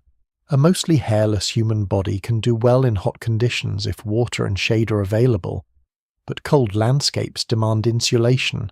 As humans spread into cooler regions, clothing becomes more than useful. It becomes essential. Body lice may therefore indirectly mark not just clothing, but the widening of human geography. The lost fur coat, replaced by made coverings, allows humans to move beyond the climates their skin alone could tolerate. A louse hiding in clothing becomes a witness to expansion. Lice also remind us that culture creates evolutionary consequences immediately. A garment is not only an object, it changes temperature, humidity, smell, parasite exposure, social modesty, and mobility. It creates new selective pressures on human behavior and on other organisms. The same is true of shelters, bedding, camps, and stored materials. Once humans begin building environments around themselves, evolution does not stop. It moves into those environments. The naked body surrounds itself with culture, and culture becomes part of nature. There is a darker side to body lice. They can transmit diseases, including epidemic typhus in later historical contexts, especially where people live crowded together in poor hygiene and infested clothing. Deep prehistory should not be collapsed into modern epidemics, but the potential is important. Clothing solves one problem and opens another. The body gains warmth and protection, but parasites gain seams and folds. Human ingenuity rarely creates pure escape. It creates new bargains. What survives in the record suggests that the story of human fur loss is therefore layered. First comes the ancient mammalian coat, then a changing ape body in shifting African habitats, then upright walking, heat, sweat, exposed skin, altered touch, and new social signals. Then culture begins to cover what biology has uncovered. Then parasites adapt to the new arrangement. By the time lice enter the story clearly, the human body is already an ecosystem made of skin, hair islands, sweat, pigment, garments, microbes, and social habits. And this brings the story to a crucial problem. If the body loses fur under a harsh sun, it does not merely need cooling. It needs protection from light itself. Exposed skin can shed heat, but sunlight is not only warmth, it is radiation capable of damaging cells and altering chemistry within the body. The naked ape does not survive the tropical sun by becoming pale and exposed. It survives because skin darkens into a shield. The next clue is not hair, or sweat, or lice, but pigment. The deep colour that likely became essential once the fur coat thinned beneath an unforgiving sky. Once fur thins, sunlight reaches the skin with the new force. This is not only a matter of warmth. Sunlight carries ultraviolet radiation, and ultraviolet radiation is one of those invisible pressures that can quietly shape a species. A furred animal has a built-in shade layer. Hair absorbs, scatters, and blocks part of the radiation before it reaches living tissue. But a mostly naked animal standing under tropical sun must solve the problem another way. In the human line, that solution is written in pigment. Dark skin is not a cosmetic detail in this story. It is a defense system. Melanin, the pigment produced by specialized cells in the skin, helps absorb and disperse ultraviolet radiation before it can cause deeper damage. After the loss of much body hair, strong pigmentation likely became crucial for survival in high UV environments. It protected the skin, but more importantly, it helped protect chemistry inside the body. One of the most important targets is folate, a B vitamin involved in cell division, reproduction, and embryonic development. Ultraviolet radiation can break down folate compounds, and low folate can carry serious reproductive costs. In evolutionary terms, anything that protects successful pregnancy and healthy development matters greatly. This is why many researchers argue that dark skin became strongly favored after the human coat thinned in Africa.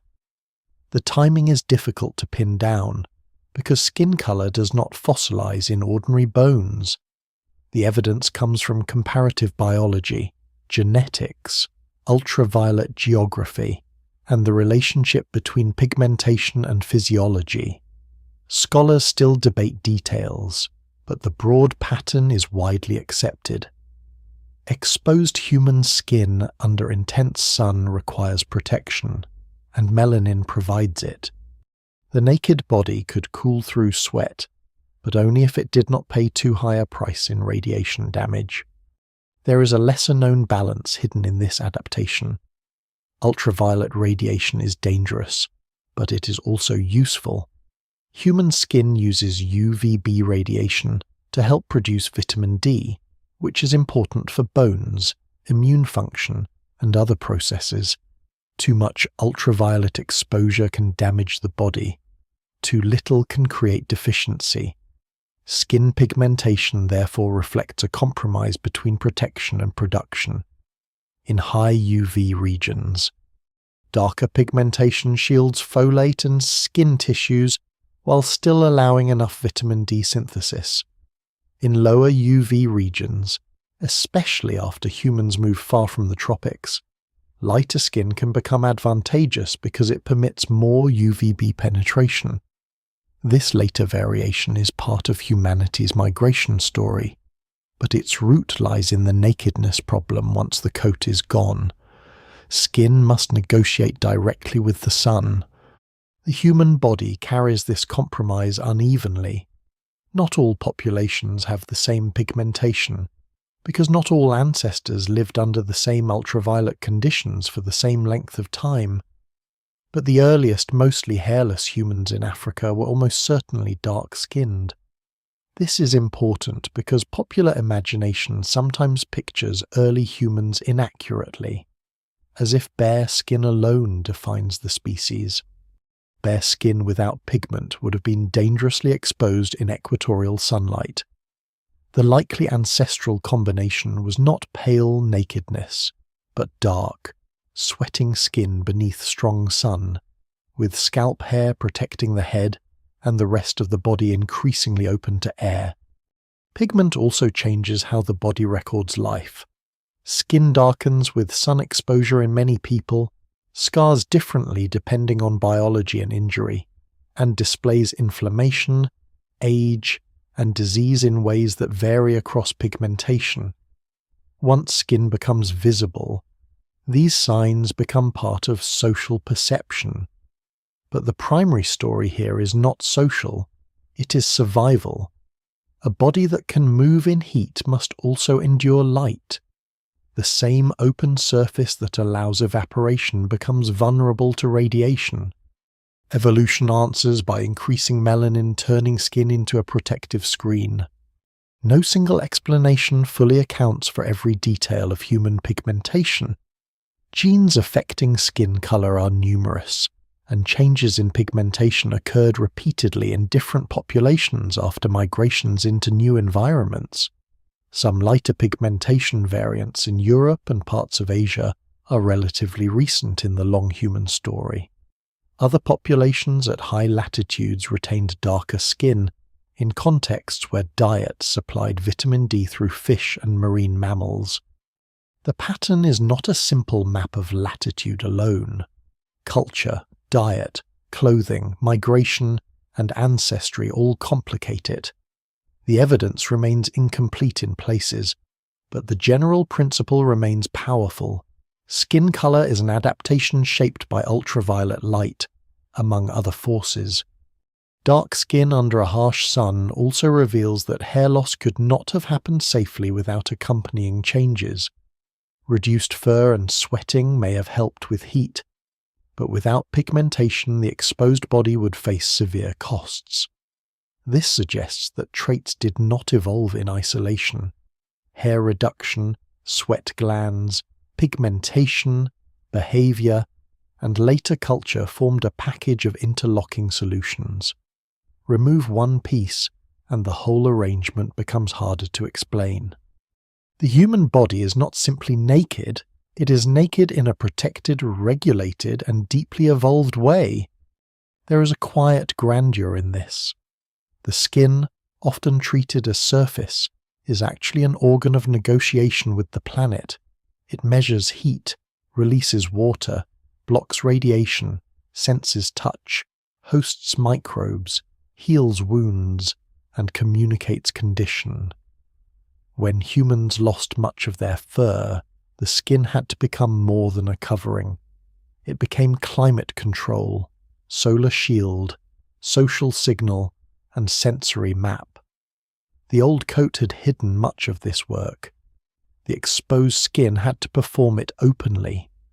The African sun therefore becomes one of the great sculptors of humanity, not as a single blazing image, but as a constant presence over generations.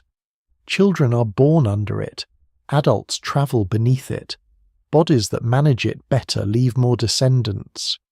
Pigment deepens, sweat cools, hair remains where it protects the head.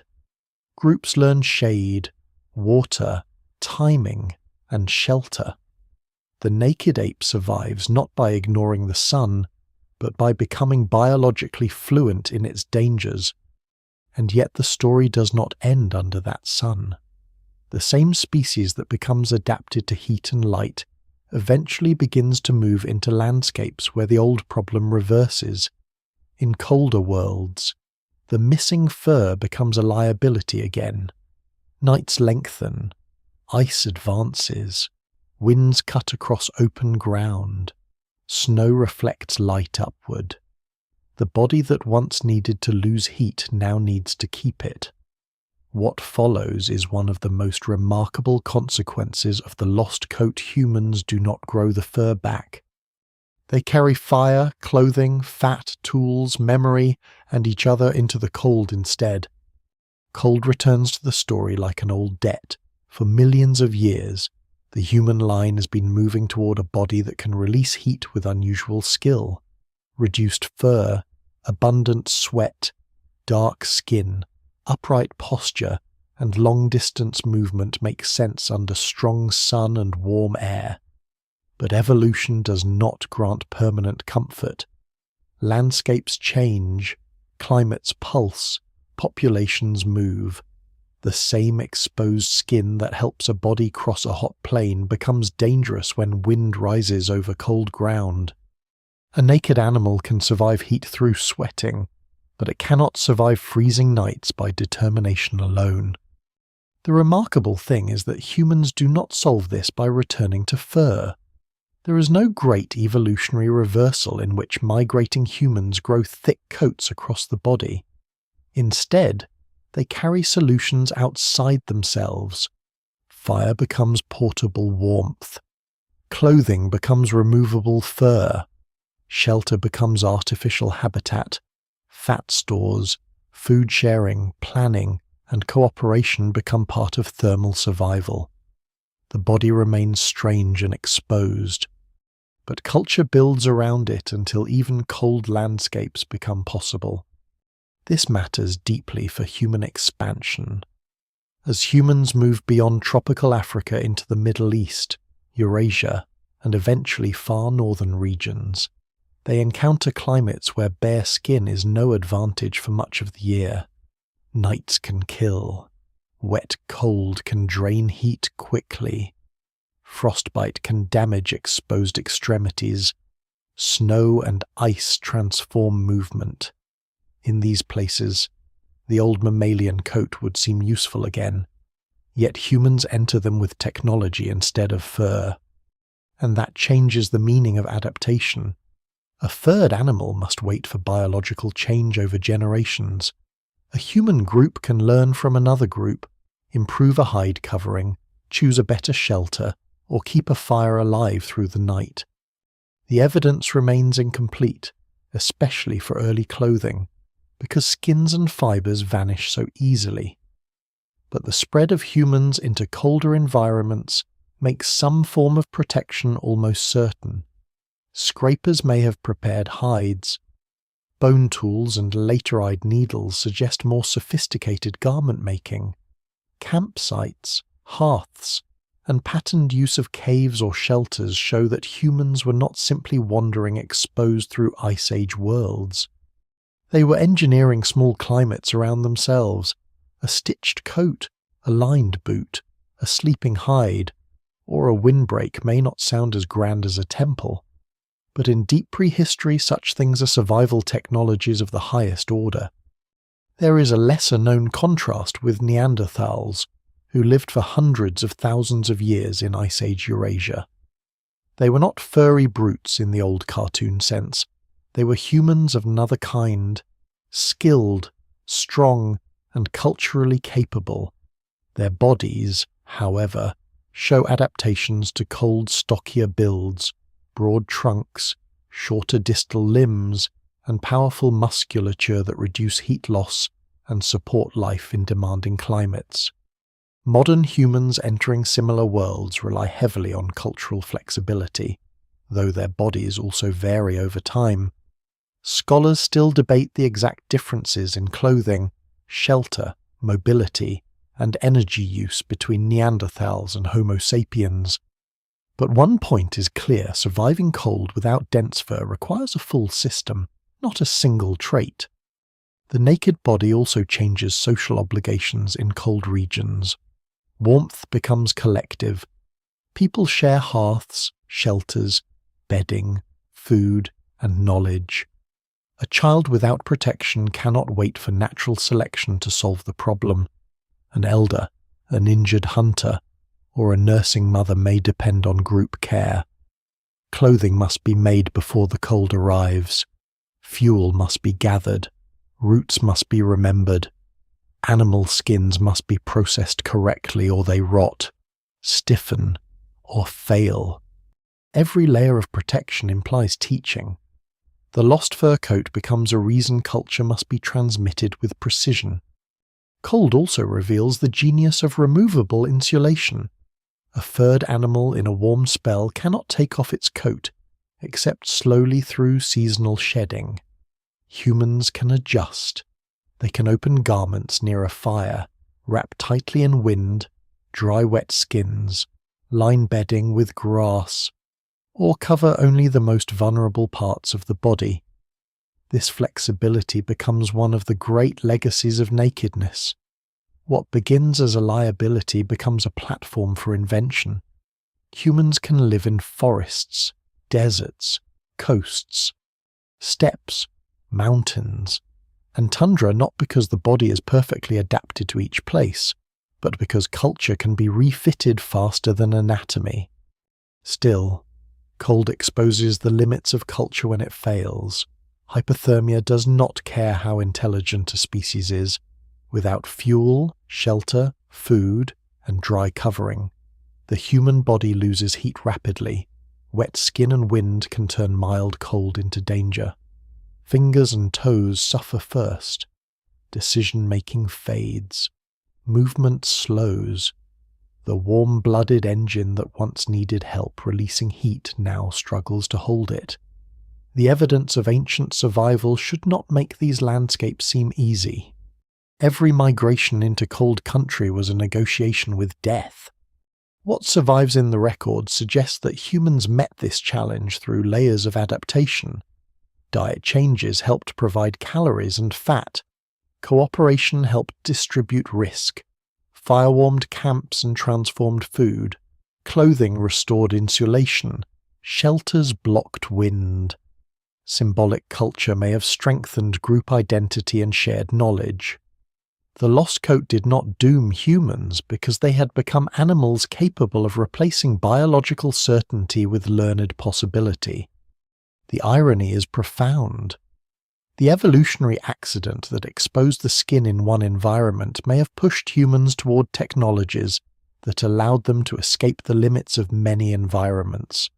Had humans kept a dense fur coat, they might still have become intelligent, social, and inventive.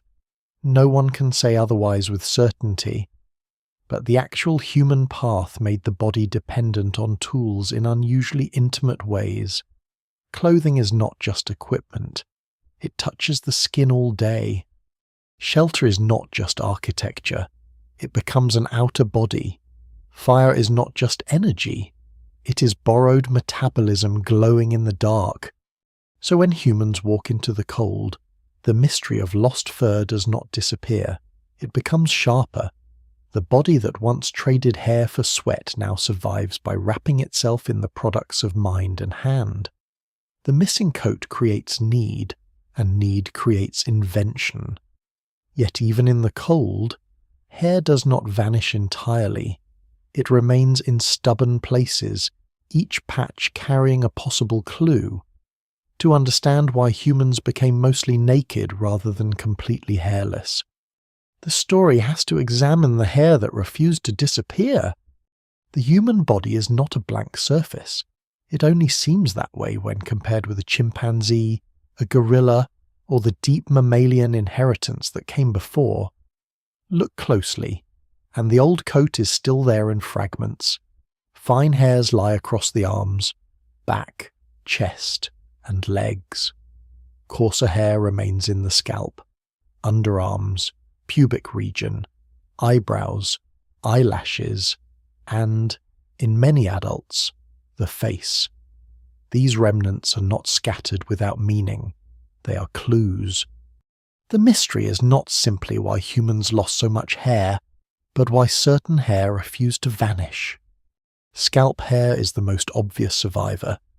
It grows longer than the hair of most mammals, sometimes continuously enough to become a burden, ornament, tool, signal, and cultural obsession. Its biological role may begin with protection. An upright body places the head directly under the sun, and the head contains the brain, an organ dangerously sensitive to overheating. Dense scalp hair can shield against solar radiation, while still allowing air to move through and sweat to evaporate from nearby skin. The exact balance is debated, but the logic is persuasive. The body exposes much of itself for cooling, yet keeps a shade layer over the skull. Eyebrows and eyelashes tell a more delicate story. Eyebrows help divert sweat and rain away from the eyes, but they also frame expression. A raised brow, a tightened brow, a slight asymmetry across the forehead can alter social meaning. Eyelashes protect the eyes from dust, insects, and drying airflow, while also becoming visible signals in close human attention. What survives in the record cannot show the first expressive eyebrow, but modern human faces reveal how important these small strips of hair have become. They are practical and communicative at once. Underarm and pubic hair appear at puberty, which is itself a clue. These are not simply leftover patches from a lost coat. They grow in regions rich with apocrine glands, where scent-producing secretions interact with skin microbes. Hair may help hold and distribute odor, reduce friction, and signal sexual maturity. This does not mean every function is fully understood. Scholars still debate the relative importance of scent, friction, display, and developmental signaling. But the timing is difficult to ignore. Hair that appears with reproductive maturity often carries social or sexual meaning, even when later culture covers, trims, removes, perfumes, or moralizes it. Facial hair, especially beards in many males, adds another layer. Beards may signal age, sex, hormone history, dominance, maturity, or social identity, though their evolutionary role remains debated. In some settings, facial hair may make the jaw appear larger or the face more imposing. In others, it becomes cultural material shaved, braided, oiled, cut, forbidden, required, admired, or distrusted. The biological hair remains, but culture takes possession of it. This is a recurring human pattern. Evolution leaves a feature, and society turns it into language. Fine body hair, the quiet vellus hair covering much of the skin, is perhaps the strangest remnant because it seems almost useless at first glance. It does not warm the body much. It does not form a true coat, yet it can still enhance touch. Tiny hairs bend under faint movement, alerting nerves at the follicle, a light insect on the skin, a shift of air. A brush of contact can be detected partly through these hairs. The human body did not become numb when it became exposed.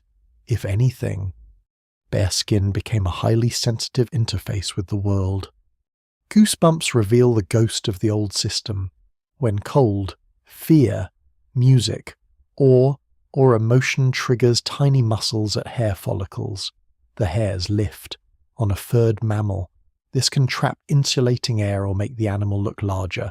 On human skin, the effect is mostly symbolic, a leftover mechanism with limited physical use. Yet it is powerful as a trace of ancestry. The body still tries to raise a coat that is no longer there.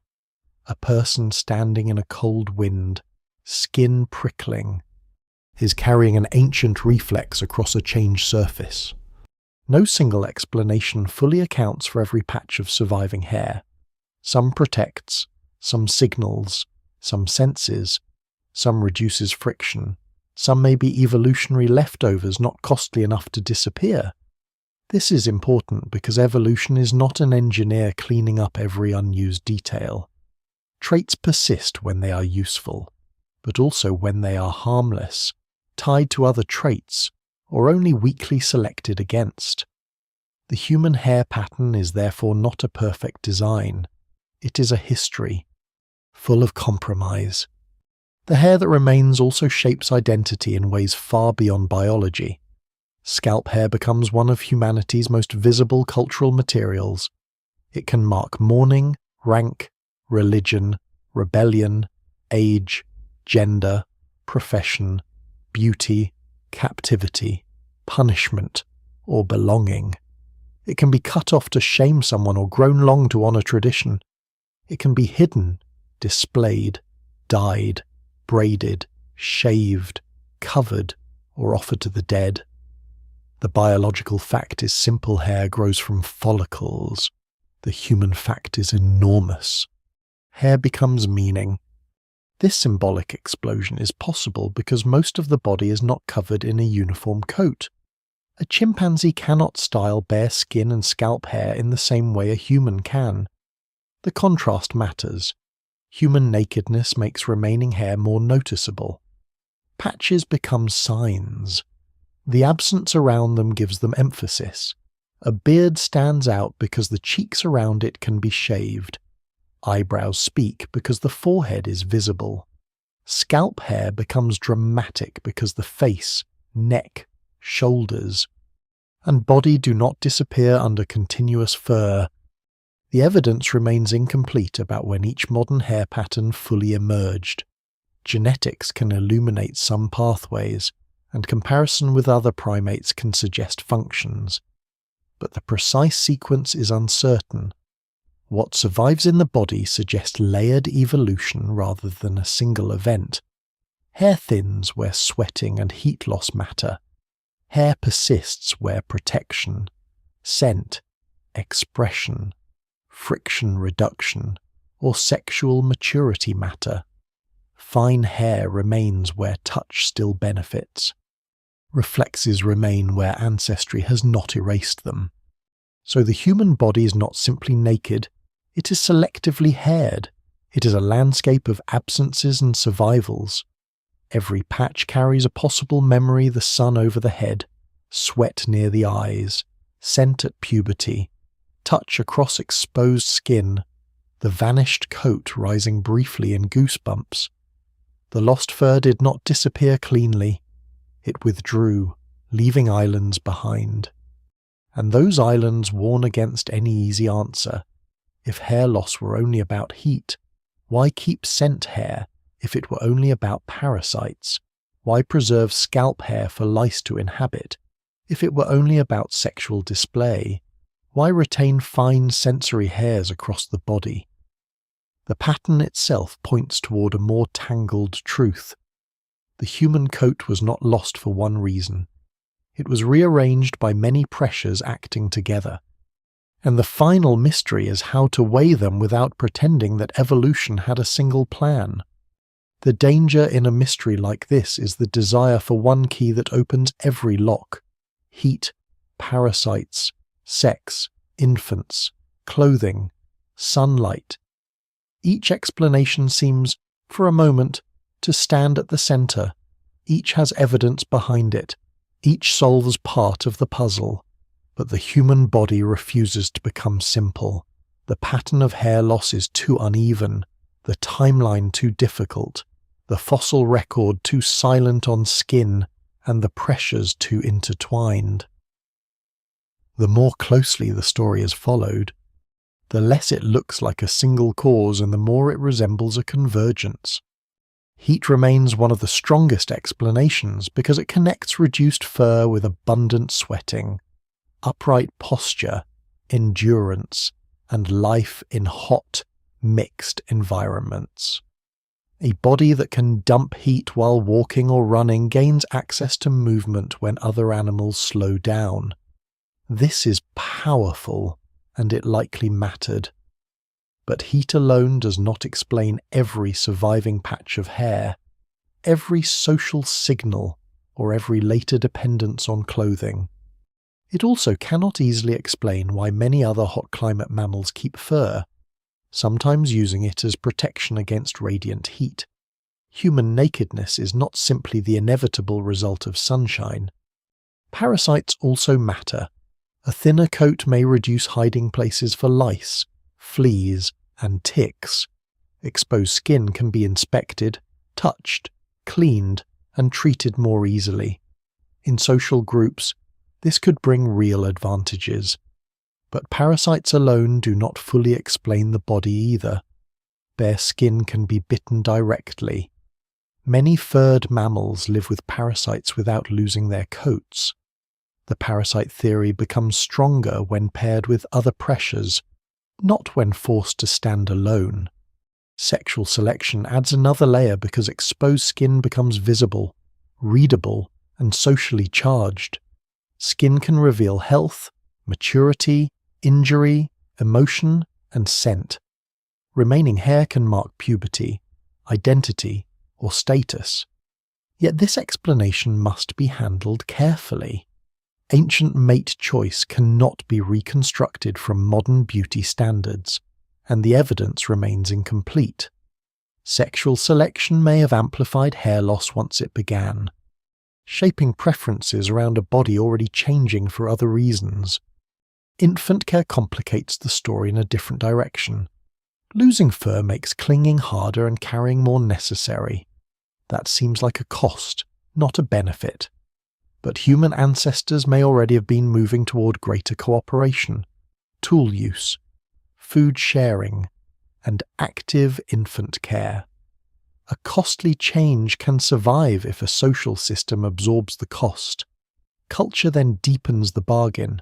Fire, shelter, slings, hides, and clothing do not cause the first loss of fur by themselves, but they make a hairless body increasingly survivable in environments where biology alone would struggle.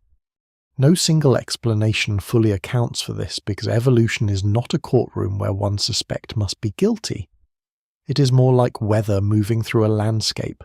Pressures gather, weaken, reinforce, and change direction. A slight reduction in body hair improves sweating. Better sweating permits more movement in heat. More movement increases the importance of water, memory, and cooperation. Social life makes visible skin more meaningful. Visible skin makes health and maturity harder to hide. Reduced fur changes parasite ecology. Culture begins to cover exposed bodies, and clothing creates new parasite habitats. Pigmentation protects what exposure endangers. Each answer creates another question. This is why scholars still debate the sequence. Did sweating expand before major hair loss? Or did hair thinning make sweat more useful? Did bipedalism create the thermal opportunity first? Did parasite pressure push an already thinning coat toward further reduction? Did sexual signaling accelerate differences between age, sex, and body regions? Did cultural protection arrive early enough to relax the need for fur? Or did it become essential only after nakedness was already established? The evidence remains incomplete because the crucial tissues are gone. Skin, hair, glands, and early fibers rarely survive. The mystery has to be rebuilt from shadows. Yet uncertainty does not mean ignorance. The broad outline is clearer than the details. Humans are mammals descended from furred ancestors. They retain hair follicles but have reduced visible body hair. They possess extraordinary equine sweating capacity. They likely evolved darker skin after hair loss under high ultraviolet radiation. They retained hair in places where protection, scent, expression, or sensation mattered. They later used culture to replace the insulation they no longer grew. These facts form the frame. Inside that frame, the debate continues.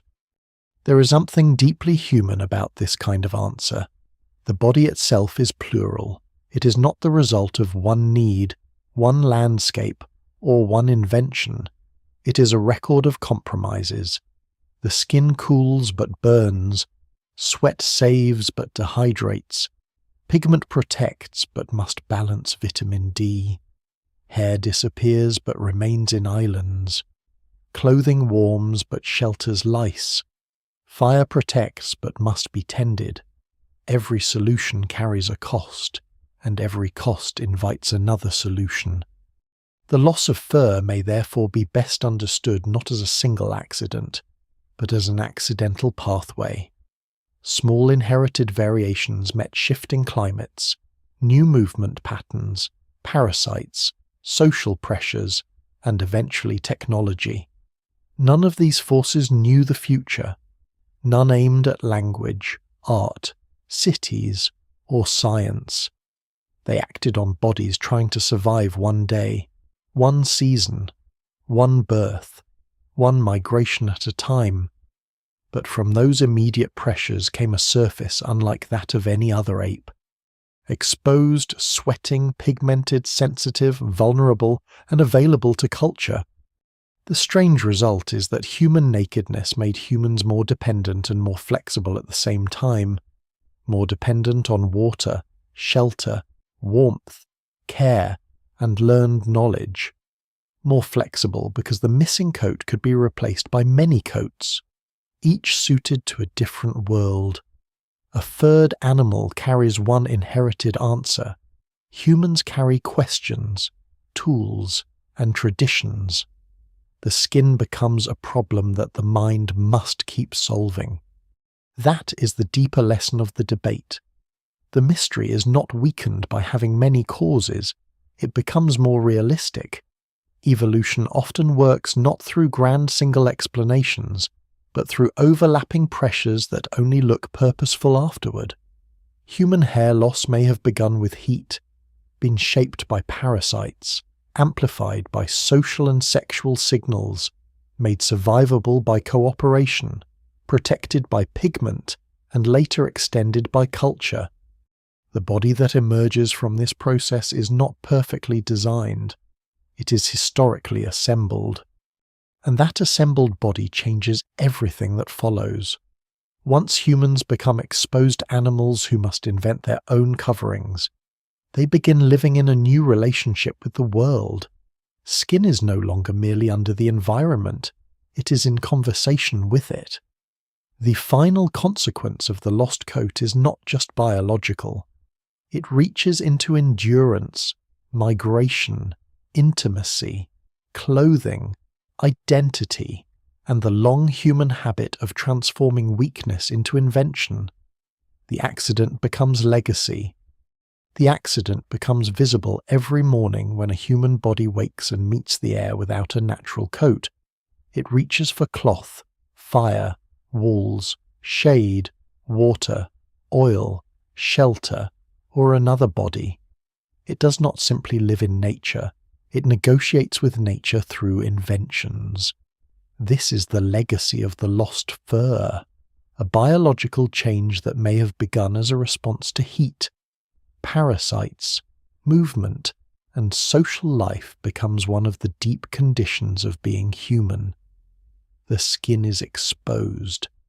And because it is exposed, The world is felt more directly.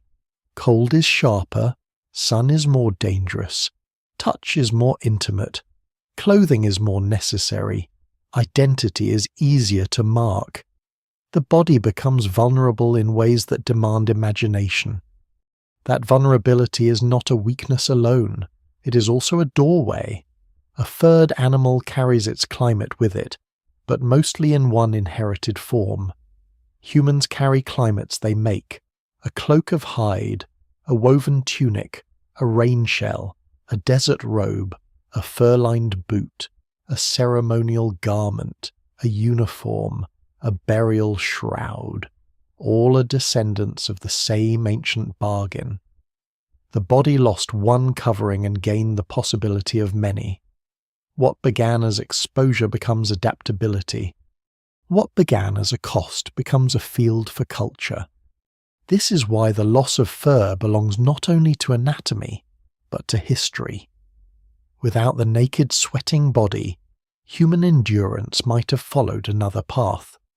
Without exposed skin, pigmentation would not carry the same evolutionary urgency. Without the need for coverings, clothing might not have become so intimate a technology. Without visible skin, body painting, tattooing, scarification, cosmetics, modesty customs, and symbolic dress would have taken different forms. The missing coat helped create the human surface as a place where biology and meaning meet. And yet the body still remembers. Goosebumps rise when cold passes over the skin. A newborn hand closes with ancient force around a finger. Scalp hair shades the head. Eyebrows catch sweat.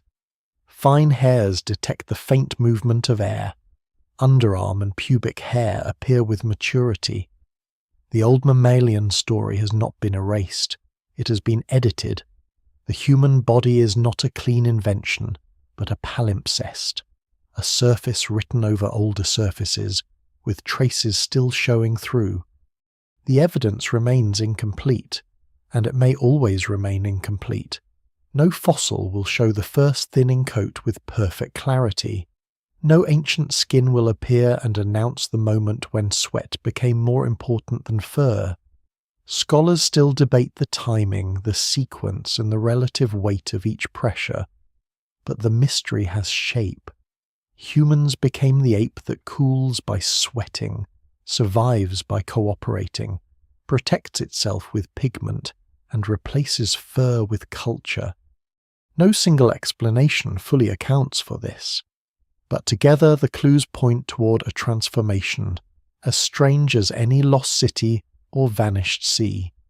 In the end, the evolutionary accident that made humans lose their fur did not make them separate from nature. It bound them to nature in a more demanding way. The body had to read heat, light, insects, wind, thirst, cold, and touch with new urgency. It had to depend on others. It had to learn. It had to remember.